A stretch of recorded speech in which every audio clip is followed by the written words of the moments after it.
Jared Anderson walked straight through the previously unbeaten George Arias in 3 rounds. Predictable result. Arias is a short heavyweight with similar dimensions to Mike Tyson, but inexplicably, he decided to switch his style from pressure fighter to back foot boxer about 3 or 4 fights ago. What little chance he had against the 6'4" Anderson was reduced to absolute zero here when he decided to continue with this ill-conceived strategy. Instead of fighting on the front foot, getting underneath Anderson's shots and trying to smother him, he instead gave him all the time and space he needed to work his jab and pick his shots. Arias was moving his head, but a few well-placed body punches from Anderson slowed him right down. Anderson landed a combination of headshots at the end of the third that had Arias on wobbly legs. He survived to the bell, but when he went back to his corner, his trainer told him he wanted to stop it. Arias asked to be allowed out for one more round, but without much conviction, so they pulled the plug. Anderson moves to 14-0, all by way of knockout. In the post-fight interview, he declared himself the best heavyweight in the world and demanded a fight against one of the top guys. Anderson has all the swagger of a future star. There's a genuine confidence about him. He's only 23 years of age. He's fast, he's athletic, he's got good power. He's naturally left-handed, but switch hits quite seamlessly. Despite throwing an enormous number of punches in some of his previous fights, we've yet to see him out of breath. You always want to see a fighter's chin and heart tested, particularly at heavyweight, as well as their problem-solving ability before you sign off on them as a certified contender. But his opponents are going to have to get past his talent first to be able to get to that chin and that heart. And from where I'm standing, that doesn't look like an easy thing to do. Yes, Anderson has been clipped in a few fights, but I think that had more to do with the contempt he had for the opposition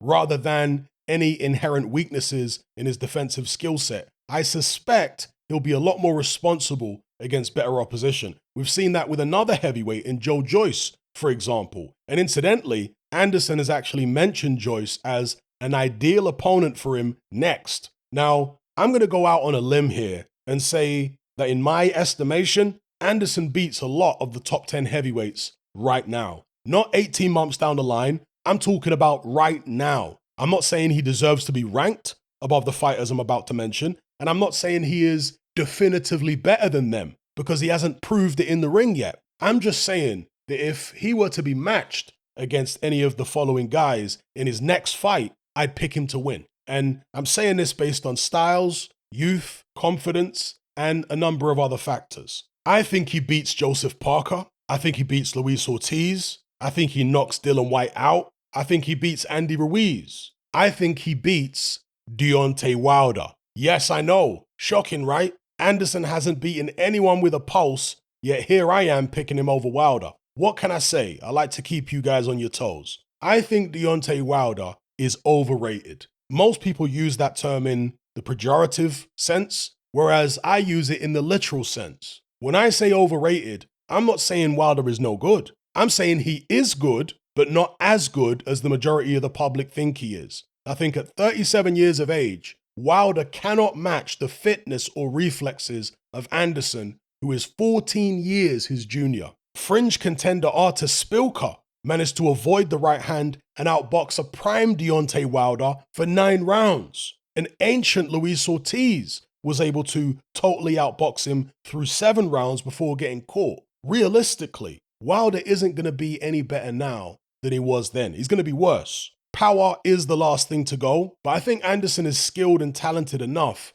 to avoid getting hit with Wilder's right hand altogether. He's a much smaller target than someone like Tyson Fury. He's got faster feet and he's better coordinated. So it will be harder for Wilder to get to him, in my estimation. I think Anderson will land his own big shots on Wilder's chin before Wilder lands that right hand on him. I think he either stops Wilder late or beats him on a wide decision. I wouldn't feel confident picking Anderson against all of the guys in the top 10, at least not yet, but there are certain fighters based on styles, etc., who I personally think he beats right now. The problem is, it's going to be extremely difficult to match him. The more well-known and highly ranked fighters are going to want an absolute fortune to face him. And he doesn't have a particularly large following yet, so unless Arum is prepared to take a loss, then it's unlikely he gets those fights. He's probably going to have to target the lesser-known heavyweights in the top 10 and try and work his way into a mandatory position. He's currently ranked number 9 with the WBO, number 11 with the WBC and WBA, and he's not ranked at all with the IBF.